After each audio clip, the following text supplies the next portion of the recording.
Podcast Crypto. Toute l'actu crypto au même endroit. Pour débuter l'année, on s'est retrouvé en haut des 90 000 sur Bitcoin, comme vous pouvez le voir ici.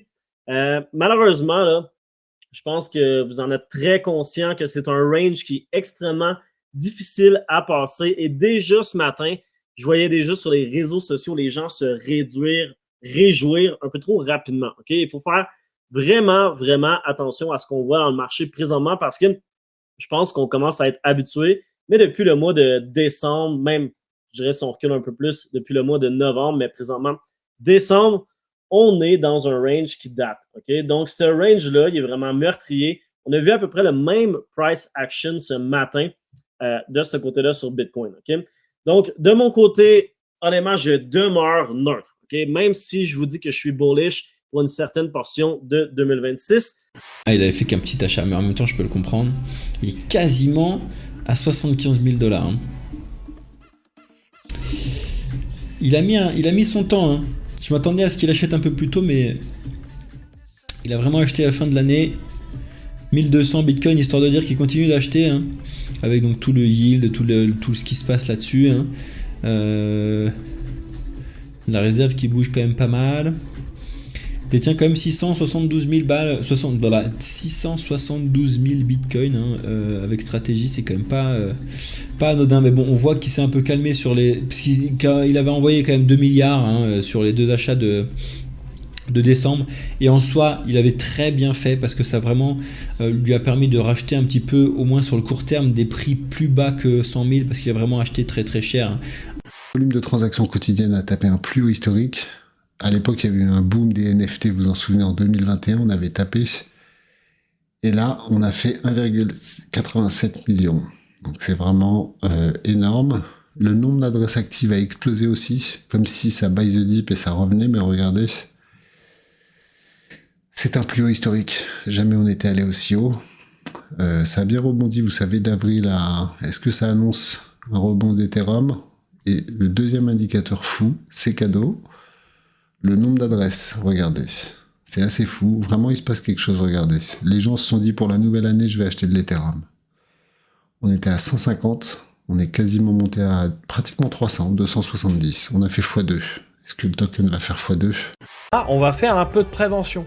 C'est le début de l'année, on prend les bonnes dispositions. Depuis quelques jours, certains possesseurs de trésors reçoivent des faux emails. Et ces emails parlent d'une soi-disant menace quantique émergente. Il faut faire une mise à jour urgente et te demande de cliquer sur un lien pour sécuriser ton wallet. Donc je vais pas y aller par 4 chemins, c'est une arnaque. La raison est simple. Tu n'as pas à cliquer sur un lien pour aller quelque part. En ouvrant ton application de base de Trésor, tu pourras faire la mise à jour qu'il y a besoin, s'il y en a une. Donc, petit rappel de sécurité, quand tu reçois un mail ou un courrier comme ça, tu prends, tu déchires, tu jettes. Dans ce genre de cas, on te demande toujours de faire une action rapidement, parce qu'il y a urgence. Crois-moi, de prendre un peu de recul, ça va pas poser plus de problème. Donc n'hésite pas, si t'es dans la commu, que t'as ce genre de choses, à poser la question. On pourra peut-être te rassurer. En tout cas, sois vigilant, c'est déjà le cas avec Ledger, maintenant c'est Trésor, on sait que tout le monde se fait pirater, ça on en parle tous les dimanches, donc ne clique pas n'importe où. On va parler des directives, ou plutôt de la directive européenne du nom de DAC8, qui est entrée en vigueur le 1er janvier 2026 dans l'Union européenne. Cette directive inclut la France et oblige les plateformes crypto à collecter et transmettre aux administrations fiscales les données détaillées des transactions, les utilisateurs, les montants investis, les prix de cession, les gains réalisés, enfin bref, en gros, vous allez être fliqué. Cette mesure s'aligne sur le cadre intégral du CARF de l'OCDE, adopté par 75 pays au total, dont 48 commencent ces échanges automatiques en 2026. En France, la loi de la finance 2025 a transposé DAC8 via l'article 54 du Code général des impôts. En d'autres termes, les plateformes risquent jusqu'à 15 € par transaction non déclarée. Savoir qu'il y a quand même un plafond de 2 millions d'euros et jusqu'à 50 000 € pour manquement. À la centralisation des données, à la centralisation des informations. Donc moi, franchement, je trouve ça pas top. Et surtout, comme on l'a vu, hein, quand la partie des GFIP se fait taper, c'est toutes vos informations fiscales qui se retrouvent dans la nature.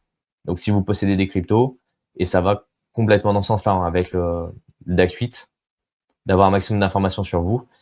Et encore ce matin, j'ai vu passer une news. C'est dans quel endroit de la France qu'il y a eu ça?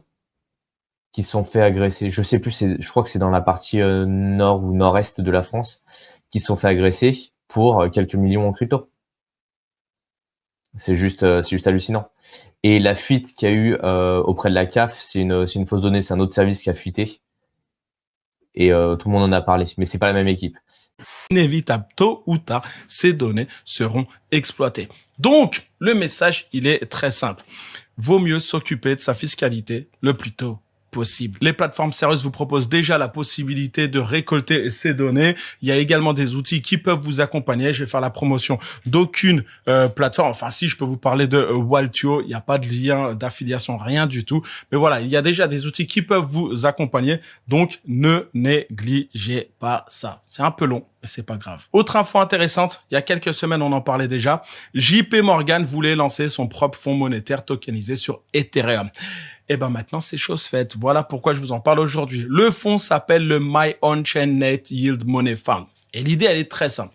Permettre aux investisseurs de placer leur argent de manière presque passive dans des fonds monétaires traditionnels, mais sous forme de token. Le token tourne sur la blockchain publique Ethereum. En arrière-plan, en arrière-plan, comment ça fonctionne? L'argent est investi dans des bons du trésor américain à court terme et dans des opérations de repos. Et tout ça est emballé dans un actif numérique. Puis ce money token versera des revenus quotidiens, un peu comme des dividendes, et permettra aux investisseurs qualifiés d'entrer soit avec du cash, soit avec des stablecoins. Pour l'instant, ce produit, il est surtout destiné aux institutionnels. Également aussi, on a le fameux guerrier, on a Paul de Crypto-Formation, qui a annoncé être bearish pour au moins les 6 mois à venir. Et donc, sachant que ce gars-là, c'était peut-être le dernier gars bullish avec moi, donc côté YouTube FR. Et donc, voilà, au final, on va dire qu'il retourne un peu sa veste, ou alors qu'il s'adapte au marché, je sais pas. Toujours est-il que ce qu'on remarque, c'est que les influenceurs, alors pas que Paul, hein, bien sûr, mais ils continuent à vendre. Et même plus que jamais, je trouve qu'il y a une recrudescence d'influenceurs qui ont des choses à vendre. Alors, est-ce qu'eux aussi sont dans la sauce et eux partagent pas forcément leurs grosses pertes? Toujours est-il qu'ils cherchent du cash flow, ils cherchent des rentrées d'argent, et donc forcément, les abonnements, tout ce qui est récurrent, tout ce qui est formation groupe privé, ça rince. Je vous le rappelle, petit aparté dénonciation d'influx voleurs, si je puis dire, sachant que je suis moi-même aussi influenceur, donc voilà, c'est un peu, l'hôpital qui soude la charité. Mais voilà, moi j'essaie d'être un influenceur le plus transparent possible. Je suis OK de faire du business sur un marché qui est pour moi un marché très important, le marché de l'attention. Et par contre, je vous dis comment je gagne mon argent, etc.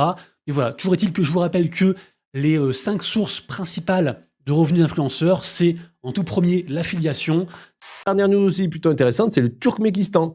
Ça y est, qui s'ouvre aux cryptos, sachant que c'est un pays qui est très fermé. Maintenant, le minage et le commerce des cryptos est désormais légal au Turkménistan.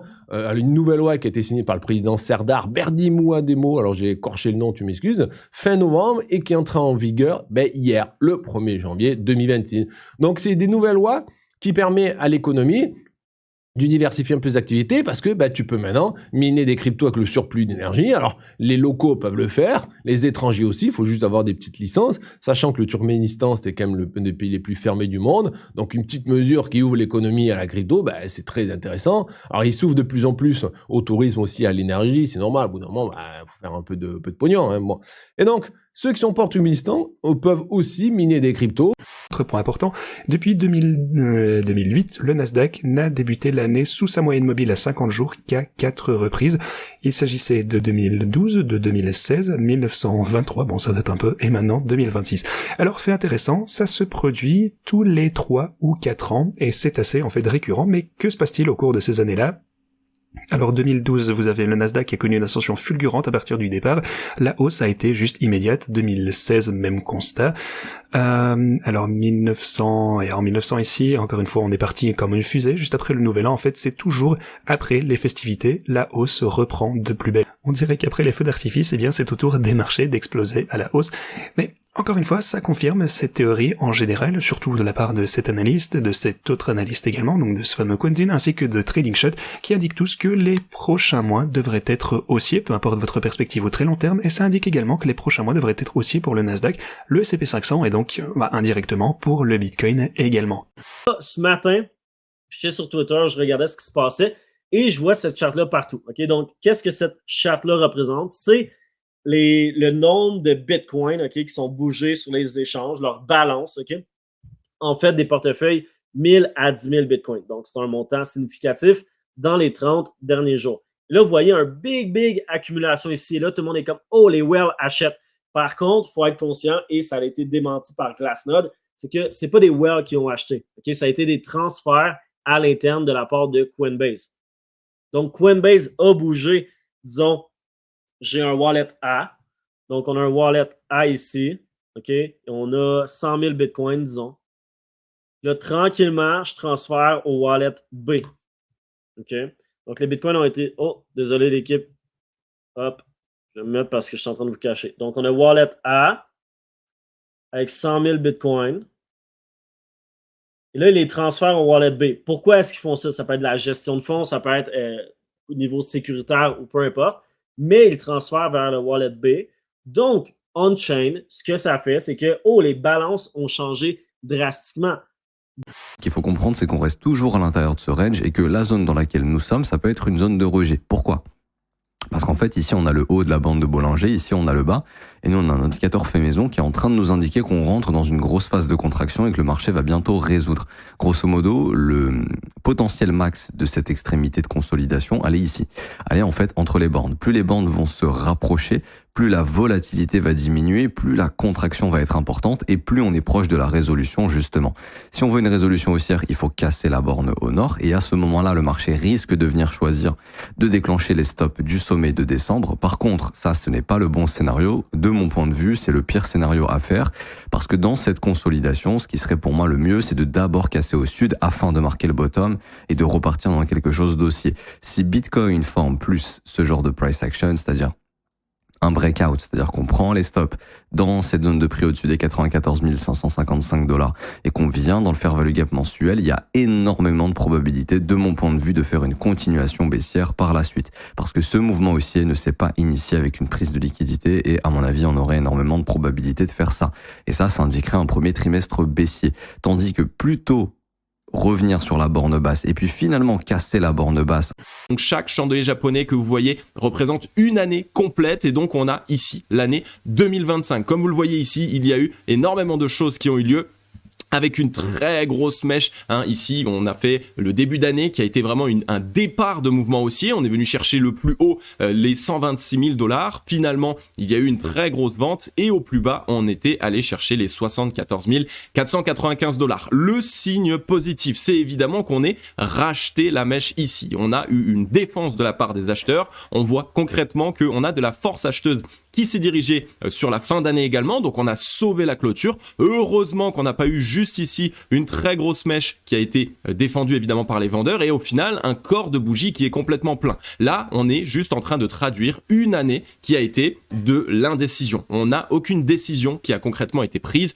J'aimerais maintenant vous parler plus précisément du Bitcoin, parce que les 5 dernières fois où le Bitcoin était aussi survendu, son prix a doublé en l'espace des 3 mois environ. Donc survente extrême, eh bien ça veut dire opportunité extrême également. Ici par exemple, vous pouvez voir que le RSI est inférieur à 30, donc le marché est en territoire de survente et la performance générale devrait augmenter au cours des 3 prochains mois. Et ça en fait, ça correspond parfaitement à ce qu'on suggérait précédemment. Le truc c'est que on ne prévoit pas forcément des performances de dingue, mais au minimum, on devrait voir un rebond au court terme, peut-être dans l'espace des quelques prochains mois, et ça concorde également avec l'analyse de Quentin, donc tout ça c'est excellent, et ça devrait se traduire par une poursuite de cette période de hausse, comme je vous l'ai montré ici, avec un creux arrondi, en tout cas c'est toujours mon avis, et hop, continuation de la tendance à la hausse, ou du moins un rebond au plus court terme, que vous pensiez qu'on est dans un bear ou un bull market. Faire un petit tour sur les ETF, voir un petit peu ce qui s'y passe, en fait c'est le point mort, c'est-à-dire que c'est bien drôle de lire, oui hier on a eu 400 millions, avant-hier on a eu, moins 300 millions, des trucs comme ça. Ce qu'il faut observer, c'est la courbe. C'est est-ce que la demande est en train de revenir? Et pour que ce soit le cas, ici, il faut revoir des barres vertes pendant plusieurs jours. Comme ça, on passerait d'une structure en M, qui indique que l'argent sort plus des ETF que ce que ça rentre, à une structure en W, qui, elle, indiquerait que l'argent re-rentre de plus en plus. Et là, ça commence potentiellement à se dessiner. Donc ça, c'est plutôt sympa. Et c'est ce qui pourrait justifier justement potentiellement ce push haussier jusqu'au sommet de décembre. Et après, il faut que les inflows continuent. Alors, ce zap t'a plu? Fais-le moi savoir en commentaire.